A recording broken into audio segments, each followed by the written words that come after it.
Welcome into episode 8 of the Cougar Digest podcast. I am Rob Sellers, the publisher of Cougar Digest, joined as always by Kevin Jasso, the digital dude. Did I pronounce that right, Kevin? At No, least no. Jasso? Is it really J? You could just say Kevin, but it's Hasso. Oh no, that's important, Kevin, that we learn how to pronounce your name properly. Hasso. I'm fine with just Kevin. I don't be screaming around J or Ya or whatever. Hasso. You Okay. know, Kevin, the digital dude. some people say Jasso, and they're okay. In some parts of the world they say Jasso. I won't ruin Um, your day and tell you what the computer in my truck says whenever you text me and it brings it up on. I think it's a heavy J, if I'm not mistaken. they say Jasso like that. Yeah, absolutely. It's always funny to hear. They mess up most people's names, so I'm all right with it. that's another old guy podcast for another day when we get tired of the technology not keeping up with us. You know what I mean? The old screaming at the cloud guy. That's right. So, episode 8, we're in. We talked West Virginia last time we were in.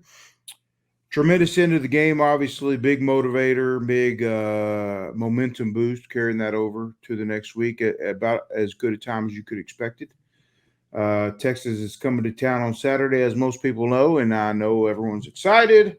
Everyone's waiting to go. I know they would have ultimately loved to have been in a perfect spot, team-wise, future-wise, whatever-wise, to face them and give them the absolute best. But timing wise, there's not a lot you can do about that. I think as best as you can hope for this year's team, they're coming off a big win, and it's something that should be able to carry that momentum at least over into the game. We'll see how it plays out after that. So, tremendous game from last week. Moving forward, this is a big one for the Cougars. Obviously, they're going to have to be able to pretty much play flawless football and hope that Texas makes some mistakes. There's a reason why they're 3 touchdown favorites plus or whatever. I don't know, Kevin. What are your thoughts, at least heading into Texas week, as you get some initial thoughts off before we get a few guests in here? Well, I think the first thing is that finally, we have our shot, and we have one shot, so we need to make the most of it, right? Because we don't know whenever we may get them on the schedule again.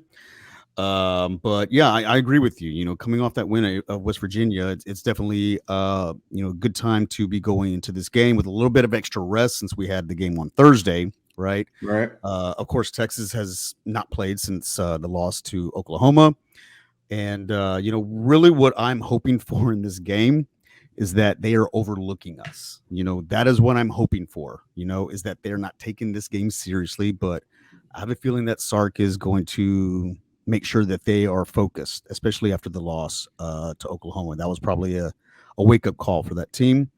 I hope to have a competitive game. I hope to have a game where we play 4 quarters, and let's see what happens. You got to just let's put on the uniforms and let's just see how everything plays out. But I'm excited. Been a long time coming, and I wish the game was tomorrow. But yeah, looking forward to this Saturday, regardless of what happens. No, that's true. Yeah, I know the leadership of U of H, obviously, when they learned of the move to the Big 12, and then as things kind of became more clear in terms of how it was going to be, they weren't sure how long Texas was going to be in the conference before they moved on to the SEC. All that was, of course, known before, but I think they leveraged a little bit anything they possibly had in terms of leverage. Hey, I'm to try glad we to got the get game Texas here. on campus, right? Yeah, If it was only going to be one, they wanted Texas and they wanted to get them here. I mean, let's be honest. I heard that from plenty of people inside the building that they were willing to leverage whatever for the most part to get them on campus in that first year. If this was going to only be the only year, they want to get them here, and so everyone knows the history. Of course, a lot of the old timers will remember the Southwest Conference days when both teams had their first year of wins, yeah, and so the young fans, of course, they know Texas as who they are in the state. Recruiting wise, they know who they get. They know where they're at this year in terms of ranking. So the younger guys are excited to get a team like Texas on campus. The older guys are, of course, for different reasons, are also excited to get a team like Texas on yeah. campus. And it should be entertaining. Sold out crowd, obviously. I think it'll be a great atmosphere. I'll be honest with you. I really do. I expect a good atmosphere. Um, and I expect the players to come in about as best a spot as you could expect them to come into this game. Yeah, I think they're going to be laser focused. I'm pretty sure that they've had this game at least highlighted on their Right. calendar for a while. And building up to it. And let's hope that that's the case. That everything that they've done in the past has prepared them for the game that we have coming up on Saturday. That's the hope, right? That's true.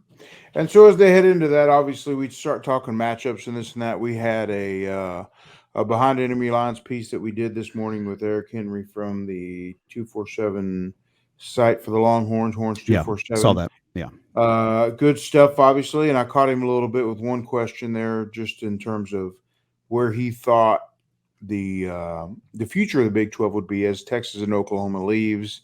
Obviously, the schools that were added late, in addition to Houston, Cincy, BYU, and UCF, those will be coming in as well. So I just kind of thought, what's your thoughts in terms of how that plays out once they're gone? And then, he kind of shared. He thought that the new guys had an opportunity early on to kind of establish a little bit of presence in that league before the guys that have been around, obviously longer since from the beginning, that it's kind of up for grabs. When those two teams leave, they're obviously kind of the top two in the conference, and those new teams will have the opportunity to kind of stake their claim to they should be right in the mix for this new formed conference. yeah, It'll be interesting to see how it plays out. I mean, there's so many. In addition to Houston fans being so excited to getting back to playing Tech and Baylor and Oklahoma State, TCU, all these schools like this, obviously the familiar ones, Kansas State, Kansas, those even as well. Even next year, you're going to have Arizona State, Colorado, Utah. I Utah. mean, these are Yep. teams that have held their own, so to speak, at different points during the Pac-12 life, Yep. wherever that may be. And so they come in obviously hungry as well. Different phases in terms of where they're at, head coaching wise, what year they're in, and where they're at in terms of building. But I don't think it's going to get any easier. Obviously, we talk a ton about Colorado this year and where they've been on the boards and this and that, but I don't think it's going to get any easier once they get on board. No. Teams are bringing a lot of excitement, and I think that's the good thing about the Big 12 is the parity. It's a competitive league, top to bottom. Any team really can win any week. You can't. And look, I think a lot of people are penciling in UT obviously for the win this week, but Right. UT has had its issues with teams that they're supposed to beat and Yeah. ended up losing to them. So, like I said, anything can happen in this league, regardless of whether or not Texas or Oklahoma are in it. And the new teams that are coming in, obviously first year this year, and then coming in next year, it's still just going to stay probably the most competitive league, I think, Top to in bottom. in the NCAA, top to bottom, like you said, most competitive, I think. So That's fair. I'm looking forward to it. I really am. It does. It makes sense. Obviously, this is a week with them Texas coming in. We're going to want to get a few people on guest wise. I mentioned that coming out of the top. I think as we get a few guys in here, it looks like we're going to get in first. Sam Kahn from the Athletic, old friend of me and the show. I know the show's young, but I had him on. We talked back when we kind of had the original podcast, just audio only off the ground. He was one of my first guests back then. Longtime friend of the business. I've known Sam since obviously he was covering the high school beat at the Chronicle, and I was doing the same for Scout at the time. And then we kind of just grown from there. Obviously, we got on the Houston beat together for a stretch there, and there was a ton. He's probably been the only guy that's come on the beat that I've had a great relationship with in terms of we were able to compete against each other, but do so in a professional manner and still maintain that friendship. So Yeah. I value that. And then we talked obviously in the open, or before we jumped in, that you obviously have some knowledge and history, so to speak, with Sam as well from back in the day. So why don't we Yeah. pause Nothing. here for a moment, get Sam in, and we can relive the glory days with him together, Yeah. and then talk a little bit as he covers for the Athletic, both Texas and Houston. So he kind of has both ends of the perspective here. We'll jump in here with him, and we'll get his thoughts on the matchup this Saturday. Yeah, Sam's a friend of the board. I think a lot of people know him and respect him, and Oh, absolutely. yeah, he definitely has a lot of great insight because he's been around the program pretty much his whole life. So Yeah. yeah, All right. Well, let's pause for a second here, get Sam in, and we'll see what he has to say about the matchup. All right, jumping back in here, back on the Cougar Digest podcast. We're in episode 8. Joining us this evening to talk a little bit of both sides of this matchup, Sam Kahn from The Athletic, old friend, obviously, of mine. We've known each other for just a couple of years. We were sharing before we jumped on. Kevin also remembers his time. They were overlapped each other a bit at U of H. So cool to have him in. Obviously, he knows both ends of this matchup very well. So, Sam, how you been, brother? Welcome in. Yeah, I've been good, man. Excited for this game. But obviously, I don't know if it will meet the level of end of game excitement that we had last week with West Virginia in town. That was That would be interesting. I was not bargaining for a Hail Mary ending, but certainly it will be compelling game coming up this weekend. So I'm excited to see how it all plays out. Yeah, that's funny. I talked to you obviously post game down in the post game press conference. Just chit chatting a little bit while we were waiting for everybody to come in. It's fun. You did not go down to the field last week, right? At the end, like we used to kind of normally do. Yeah, I would have loved to, but I was still not 100% coming Yeah, back. that's right. You came off of being little, sick. yeah, I had a little bit of a stomach bug for a few days, and I hadn't eaten quite well enough, so It's probably I had best went you down to didn't the with all field that pregame. melee at the end there. I don't know how quickly you would have got out of there. It was a little messy. So, and also with the ending, just coming down to the wire, I wanted to be able to get to the post game press conference as quickly as possible, based on how things were coming down at the end. And so, yeah, I didn't get down there in the mess, but obviously got to see it all unfold in front of my own eyes. And yeesh, I would have never guessed for that. And in some ways, I felt like maybe that's a season saving Hail Mary for U of H to That's true. really Sure, maybe at least get in the some short positive term. momentum for them. Yeah, it's true. I agree with you. It's funny you say that. I want to say this is probably my first time witnessing a Hail Mary successful in person. I know you've covered some more college than I have, but I don't know if you've witnessed it in person before. I don't think at the end of a game. No, I think I've maybe We've seen a seen a lot, halftime obviously, on one. TV. I don't And think I've seen. I don't think when I've seen works, you it, see it. live in person at the end of a game. I've seen some halftime ones for sure. Yeah, I've seen some there you high go. school ones. Yeah. In my high school days, I remember. I think Katie had one in the state championship game about Oh 15 wow. years ago at halftime. I was not live at the North Shore Duncanville one, which I watched that one on TV. That was that fun. was a Yeah, wild one. that was a good one. Those are always fun to be a part of if you have that chance. Yeah, definitely. So obviously, Sam worked coming for me in terms of my career, or whatever. We first started crossing paths at the Chronicle. You were covering high school, and I was doing the same. And then eventually, we got on. I was sharing with Kevin.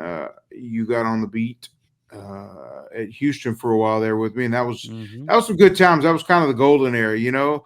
That was back when they allowed the whole summer camp tour thing, and you and I went on the road just to kind of do that. And, it was fun. You know what I mean? We had our fun that we did the camp during the day, and the evenings we'd find somewhere to try to post up and get something to eat, maybe a beer before we retired type thing. And I don't know, as you get older and all that, kids start getting involved and you got life and stuff, you think back on some of those days about driving the back roads of Texas and seeing dead horses in the field or whatever that was back then.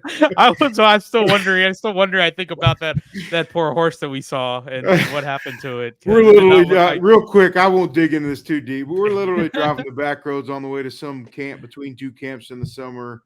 And Sam looks over and there's some horse laying down out in the pasture. It was hot. It was summertime. And Sam's like, I don't think horses sleep. I don't think they sleep like that. They don't lay down like that. And I was like, I'm not an expert. Sam, I don't think they do either. And there's a chance that horse might be dead. I'm not an expert, but it didn't look normal to me. Yeah. Don't call me the equine scientist here, but that's right. It was a hot day. That was some fun times, and it was actually a chance to really get a feel for building a relationship. That was Kevin Sumlin's last staff there at Houston before they went on to Texas A&M, and following those satellite camps that they had all around the state was interesting and informative from a recruiting standpoint, because you got to see how they really evaluated guys and recruits. And then also you just got to know the staff a little bit better and Those are relationships I think I still have to this day. For example, I think Eric Morris, who was a graduate assistant on that staff, now is of course the head coach of North Texas. Kenny Bell, of course, we know, who was a quality control coach on there. Cliff Kingsbury, both of them were with the Cardinals last year, before Cliff's tenure ended. So it was a really fun time, and that was a really fun season in the 2011 year because, of course, Houston started 12-0. They ended up 13-1. They had the Big East stuff, they had the stadium stuff, they had a coaching change, the whole nine. It was really for me personally, for being on the college beat for the first time as a full-time professional reporter, it was really baptism by fire because you got ran the whole gamut of college athletics experience to cover, all those different storylines. It was quite a time, and it was fun. Like you drive in your truck and going through East Texas and DFW and Austin, Round Rock, all the way back to Houston, and probably 5 camps in 5 days. It was hot, but it was a lot of fun to follow them around. Beneficial, even we got some stories from it, but beneficial long term for sure. And that's, like you said, those are the times I remember, just in terms of building those relationships. Sumlin and Morris and the Spavitals and all these guys that back in the day, and like you said, they live on to this day. That's what it's kind of all about, or whatever. But wasn't that the same time? Was it the same time frame we were in El Paso for the basketball? That was around the same. I think that because all the Big East stuff was brewing back then too. I believe it was that spring right before that season. UTEP hosted the Conference USA basketball tournament. Which, by the way, El Paso, super underrated town. Like very good food. You took very me around. Nice weather. You showed me around a little bit. You took me to the famous the breakfast spot that we went to over there. Whatever, it was in the middle of the neighborhood. I don't know if we did breakfast or lunch over there. It was great Mexican food, though. I remember we did L&J Cafe, which is, of course, one of the most popular spots over there with the green chili. Did you go to Chico's Tacos at all? I don't remember if we went to Chico's. That's a great question. I have been since then. Yeah. I don't remember if Rob and I went the first time, though. I remember we went to Rib Hut. El Paso was a big deal underrated back then. Yeah. For sure. Just we had good times. Beautiful weather, beautiful scenery. The Sun Bowl is one of the coolest places to watch a game because it's basically set into that mountain. Yeah. And it's a beautiful place. It's kind of easy to pull for them long term. They hope they are able to climb out of whatever they're in, type thing. You would love for them to become a bigger part of the bigger stage, so to speak. But just because it's fun to go over there. But I think we've done enough reminiscing that we'll jump in quickly, obviously, and get to the matchup this week. Sam kind of knows both ends of this. He covers Texas and Houston both, as well as other Texas schools for the Athletic. What are your thoughts just heading into this game? Obviously, it's a big, huge point spread. Texas is down a bit coming off of Oklahoma, and Houston's obviously riding the wave off of the West Virginia ending. But it's also time when realism sets in. There's a reason that they're 3 touchdown or whatever favorites heading into this. What are your thoughts heading in? Overall?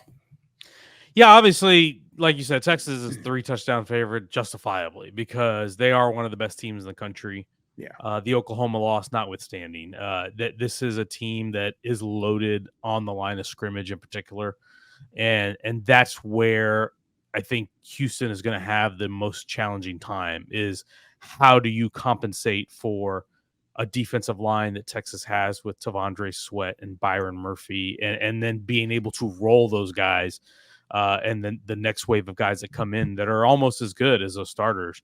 I think from a speed standpoint on the skill positions, Houston actually matches up not too badly. I think it's certainly trying to hold Texas's offense is going to be an issue. And, we've seen Houston secondary give us some big pass plays. So I think that's something you got to keep an eye on. But, Texas's skill talent is substantial on offense with Xavier Worthy and Adonai Mitchell and JT Sanders. And so, and they've got obviously one of the best running backs, Jonathan Brooks, one of the most productive running backs in the country. But Texas is a team that has had some slow starts. They started slowly against Rice. They started slowly against Wyoming. Even I think against Baylor, they had a couple of muff punts early. This is a team that hasn't always played clean football. So if you're Houston, I think you have to be in a place where you have to try to get off to a fast start.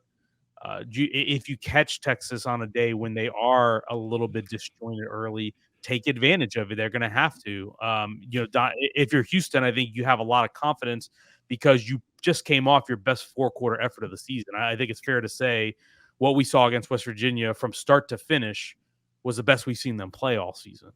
And if they can carry that over, and if they can pull that momentum from last week into this week, then maybe you can start with some energy and make this thing interesting. But Texas is the favorite for a reason. It's because they have one of the best rosters in the country. True.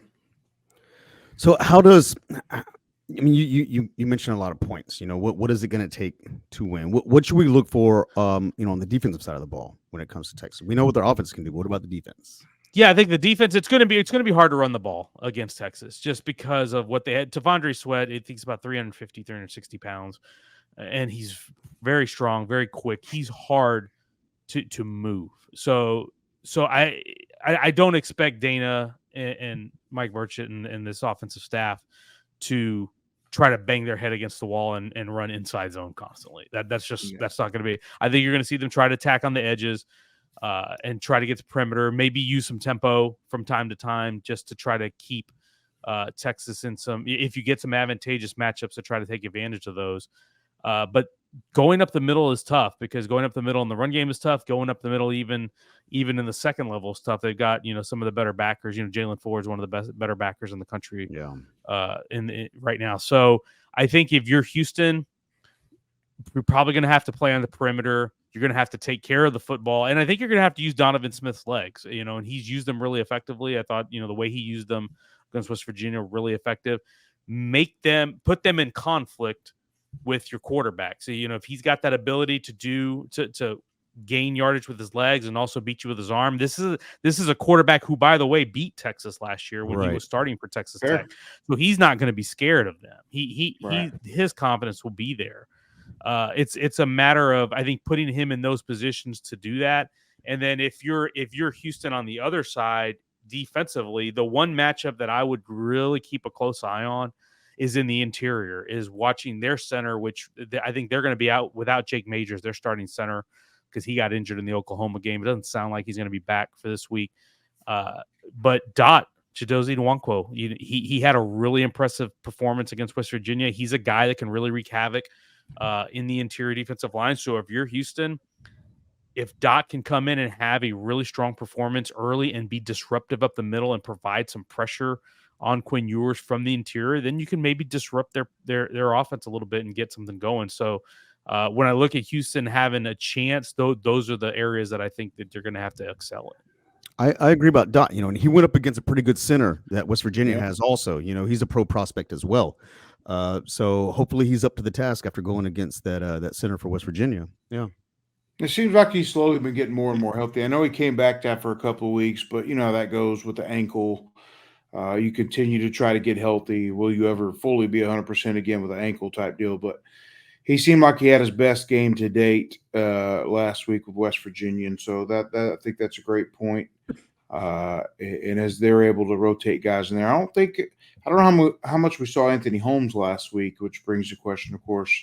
They try to rotate guys in there and all that, but guys get dinged up from time to time. So I think Chidozie has an opportunity to, again, come off a really kind of a statement game for himself going against the West Virginia center and have the ability, even regardless of the outcome, to make a bit of an impact early on and continue to push his momentum and his pro stock or whatever forward in his final year. Yeah, no doubt. I think if you're Houston, getting pressure on Ewers is going to be paramount, and it's not impossible. I think Oklahoma showed that you can pressure them. Especially, like I said, interior is going to be huge, but also coming off the edge. And Houston's got some guys off the edge. David Webu has been good. Jamal Morris, I think, has shown some flashes as well. I thought you saw some impressive play from him last week. Nelson Caesar, he has the kind of size that you look for. Nelson Caesar is a guy, when you look at him, height, weight, length, power, he's the type of guy who could play on the other side. He's the type of guy who could play at a place like Texas, in my opinion. So that's a guy.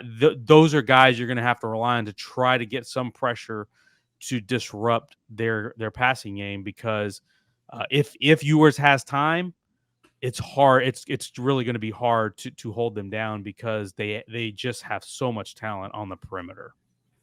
Yeah, and let's not be crazy. I mean, the formula for Houston being able to win a game like this, obviously, is to come in, do things crazy early on, take some risks offensively, get some momentum early with, like you said, pressure in different spots on Ewers, and try to get that early lead and see if Texas won't, if they can answer, so to speak. And of course, they're going to have the better roster, and it's no secret when we talk about them.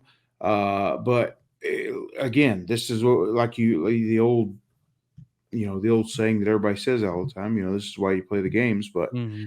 Let's not act like it's not impossible for a 21-point favorite. Now, of course, it's not likely, but Houston has a plan in terms of being in the best spot possible coming into this game. They catch Texas coming off Oklahoma.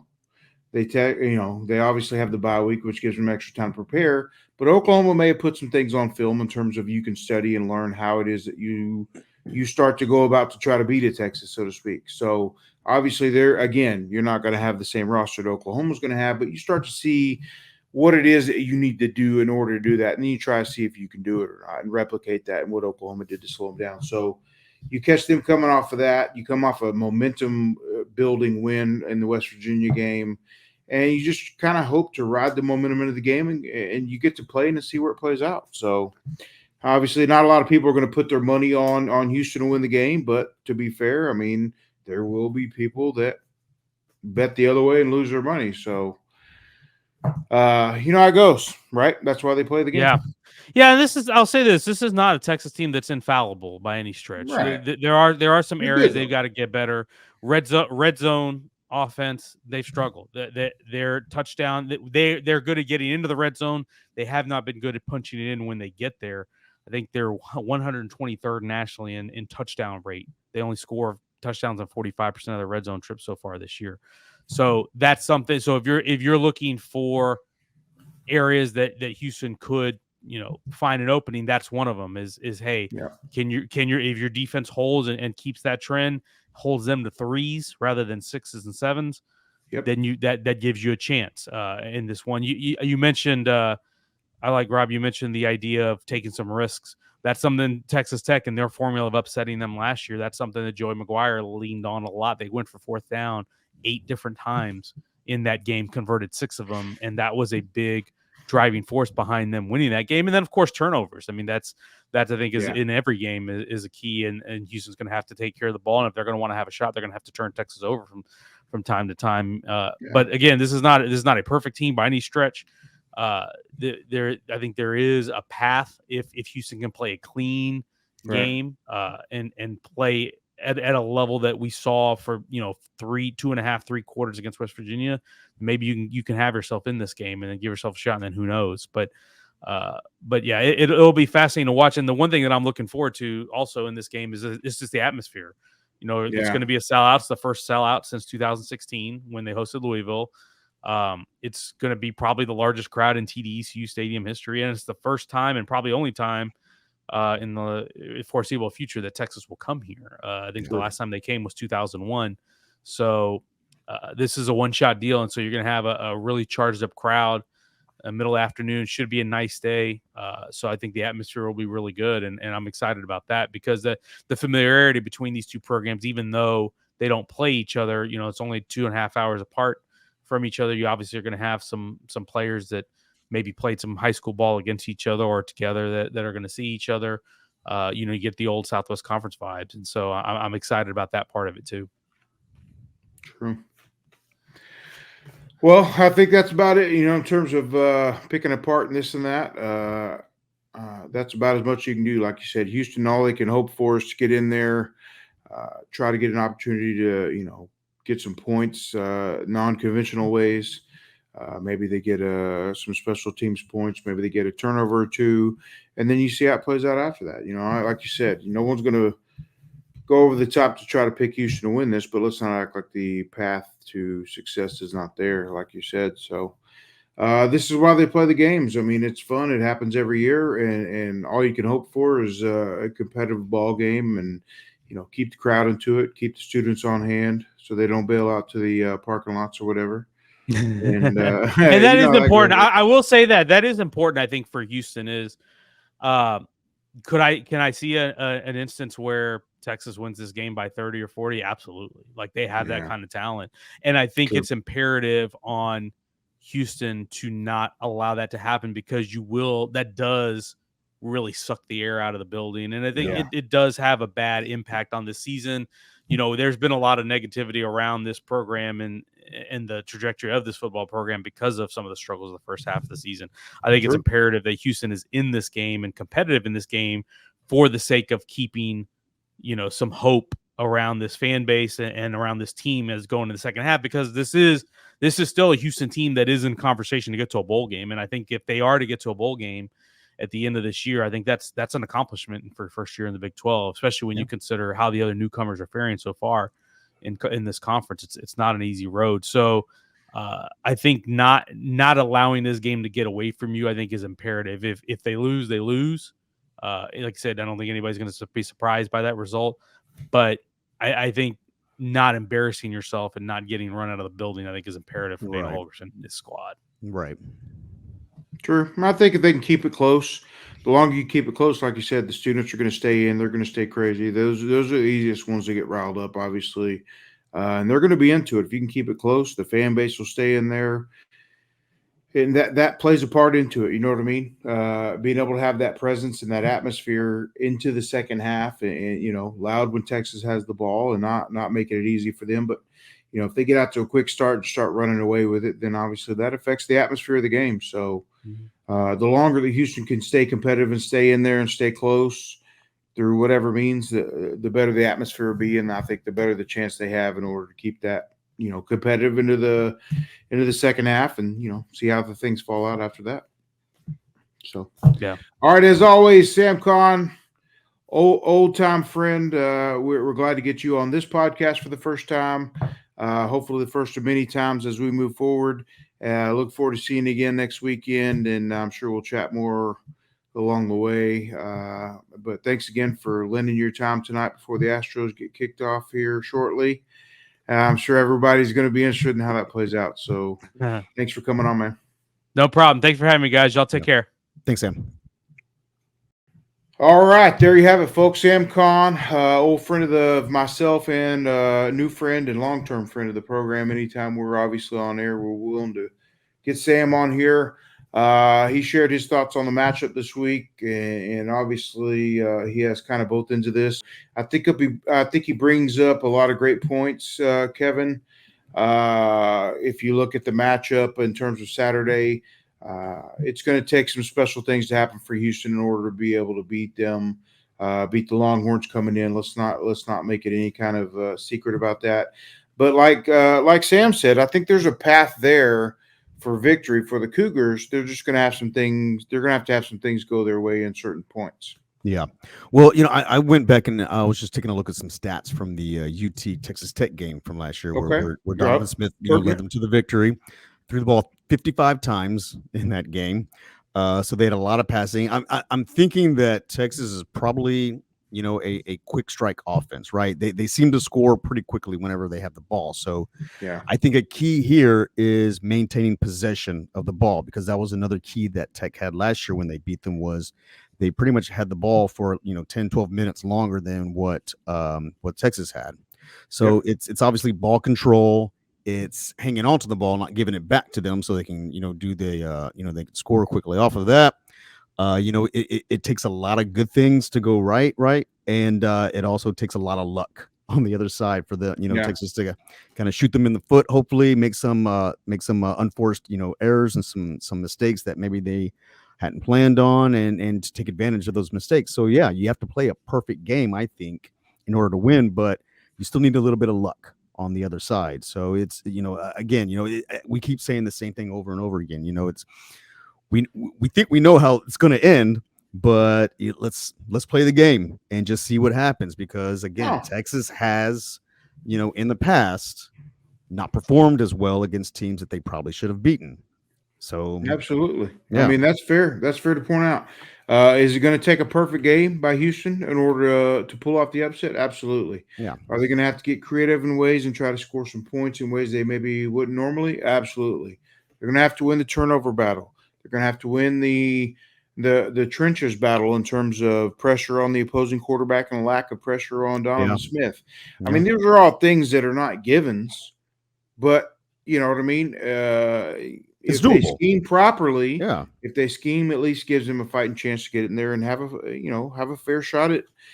The longer they hang in this game, in my opinion, obviously the better for the Cougars in terms Yeah. of keeping the fan into it, as we talked about with Sam, keeping the fan base into it, keeping the students in the building, keeping the interest in there, and keeping that pressure on. You know what I mean? Keeping Yeah. everybody engaged and the fans still cheering and this and that. The longer they stay in this game, the better for them in terms of being able to pull off an upset. I agree. Now, could we open up on Saturday and go up there and witness a complete blowout? Absolutely. I mean, Texas has the roster. They have the players on that roster to be able to pull off something like that. But they're human. And just like it's an absolute, just like every team you would expect that you would pull for, that you would support, that you would be a part of, you would expect them to go in and realize there is a path here. If we can follow this path, that we can get the victory. And so, I feel like it gets said over and over and over again. That's why they play the games. You know what I mean? Upsets happen every single weekend in college football. Oh, yeah. So, while I want to state the obvious that Texas is a very talented squad heading off to the SEC next year, and they've been building for that, absolutely. Do upsets happen every weekend? Absolutely. So, it'll be fun. Houston put a lot into getting this to happen this weekend. Yeah. And so I hope fans go out. They appreciate the atmosphere. They appreciate the full house. The players appreciate the noise level as long as they can maintain the interest in the game. And I hope a few people, regardless of the outcome, just at least appreciate what all is going on this weekend in terms of where Houston has landed and being able to play games like this at home. Yeah, I agree. Moving forward, Yeah, it's definitely an experience that everyone needs to experience because it hasn't happened in 21, 22 years. Yeah. And it may not happen again. So, yeah, stay, see what happens. I left last week with 31 seconds left. Look what happened. So don't miss anything. You stay and you see the whole thing through, because that's what our athletes want. That's what our athletes need is That's that fair. support from the stands, and let's hope that we see more red than orange. That's fair. Absolutely. So I guess all's done in terms of breaking this down, except for playing the game on Saturday. So as always, we'll be back afterwards. I don't know exactly. I won't promise anything we don't know yet. We'll share more between now and then. But after the game, probably the next day we'll be we'll shoot to do a live reaction show or whatever, get a few people on here, and see how it plays out. But go out, support the game this weekend, like and subscribe right here for further discussions. Obviously, we got plenty more coming. I've talked to a few former players about maybe getting on the next couple weeks on the podcast, so we'll share more on that as we move forward. And like and subscribe and all that good stuff so that you see what's coming up as we push it out. Yeah, and obviously, subscribe to Cougar Digest so you can get all your latest recruiting and University of Houston athletic news. Of course, the board will be pretty lively, I'm sure, as we get closer to the game and even after the game. So yeah, and we got hoop season coming around the corner, closer and closer. Yeah. They're at Big 12 Hoops Media Day today, so we'll have more on that moving forward. We've had a lot of stuff on the site lately, recruiting and team-wise for basketball. Yep. Heading into the season, and we'll, of course, carry that over into the season. So, looking forward, man. Episode 8 in the books. We're approaching double digits, man. I don't know. We might call it an official show now. Yeah, we're too far in. We're in too deep. Too far to quit now. Yep, got to keep going. All right, Kevin, as always, I appreciate your time. I know you got a lot of family stuff happening this week, and I really appreciate you dedicating your time to this when you are available. And we'll see you next episode, guys. Oh, yeah. See everybody on Saturday.